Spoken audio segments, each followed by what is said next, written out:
কি বুঝতেছেন? খেলা দেখার জন্য রেডি হইতেছি। বাংলাদেশের খেলা, আউলিয়া ভার্সেস দেউলিয়া।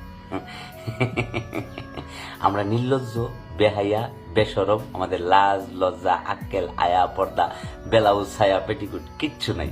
আমরা প্রত্যেক ম্যাচ হাসি, আবার দাঁত কেলায় হাসি। প্রত্যেক ম্যাচ হারার পরেই আমরা মনে কষ্ট পাই। কষ্ট পাওয়ার পরে কোনো সমস্যা নাই, আমরা তারপরেই আবার যখন বাংলাদেশের নতুন করে ম্যাচ আসে তখন আমরা কি আবার দাঁত কেলা হাসতে হাসতে আমরা আশায় বুক বাঁধি। আজকে আমরা আশায় বুক বাঁধছি, কারণ আজকের ম্যাচ খুবই গুরুত্বপূর্ণ ম্যাচ। সুতরাং নির্লজ্জের মতো আবার মনে করেন যে আমরা খেলা দেখার জন্য রেডি হইতেছি। আপনারাও রেডি হন। বসে আছেন কেন? বসে থাকা যাবে না, খবরদার। তাড়াতাড়ি প্রেশারের ওষুধ, গ্যাস্ট্রিকের ওষুধ, চুলকানির মলম সবকিছু নিয়ে পাশে নিয়ে বসেন। তসবি রাইখেন, জায়নামাজ রাইখেন, টুপি রাইখেন, আরো যা যা দরকার রাইখেন। কারণ বলা তো যায় না, ম্যাচের মাঝখানে এমন একটা পরিস্থিতি হইতে পারে, দুই হাত তুলে আল্লাহর কাছে দোয়া চাইতে হবে। দোয়া ছাড়া আমাদের কোনো গতি নেই। শেখ মাহাদি বলছে না, দোয়া ছাড়া এখন আর কোনো অপশন নেই। আর যদি হাইরা যান, সমস্যা কি? হাইরা গেলেও সমস্যা নেই। পাপন কাকার মতো দাঁত কেলাইয়া বলবেন। আপনাদের সবসময় মনে রাখতে হবে, আমাদের টার্গেট নেক্সট ওয়ার্ল্ড কাপ। কোন world cup? Next world cup. লজ্জা শরমের কিছু নেই, বেটা মানুষের লজ্জা থাকতে নেই।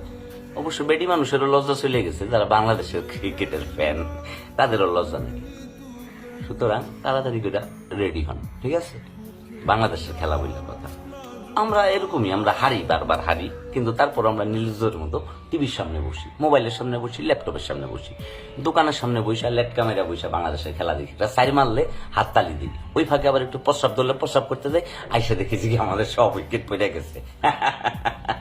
তারপর আমরা হাসি। আমরা বাংলাদেশের সাপোর্টার, তো আমাদেরকে ডর ভয় দেখায় লাভ নাই যে আমরা হাইরা গেছি। আমরা ছোটবেলা থেকে বাপ্পারাজের মুভি দেখে বড় হয়েছি।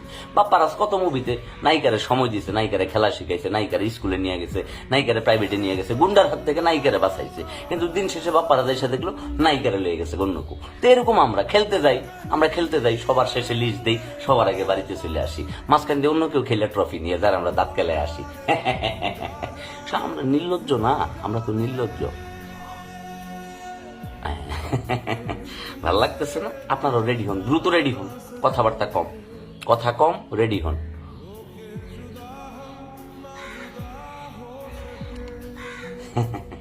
শরীরে একটা ভাব আইছে না, এই ভাবটা নিয়ে খেলাটা দেখতে বসেন। সমস্যা নাই, শান্ত আজকে সেঞ্চুরি করবে, মাহমুদুল্লাহ সেঞ্চুরি, মুশফিক সেঞ্চুরি, তাহিদ হৃদয় 40, তানজিম তামিম 99ও করতে পারে। সবকিছু মিলে আমরা টার্গেট দিচ্ছি 500। মনে মনে এই চিন্তা করে খেলাটা দেখতে বসেন। আমিও যাইতেছি, খেলাটা দেখতে বসতেছি। আর মনে রাখবেন, ম্যাচ হাইরা গেলেই যে আমরা নির্লজ্জ, পরের ম্যাচের জন্য প্রস্তুতি নেবেন। আমাদের প্রস্তুতি তো এই বিশ্বকাপ না, আমাদের টার্গেট নেক্সট ওয়ার্ল্ড কাপ, ঠিক আছে? আল্লাহ হাফেজ। খেলা দেখতে বসেন দ্রুত।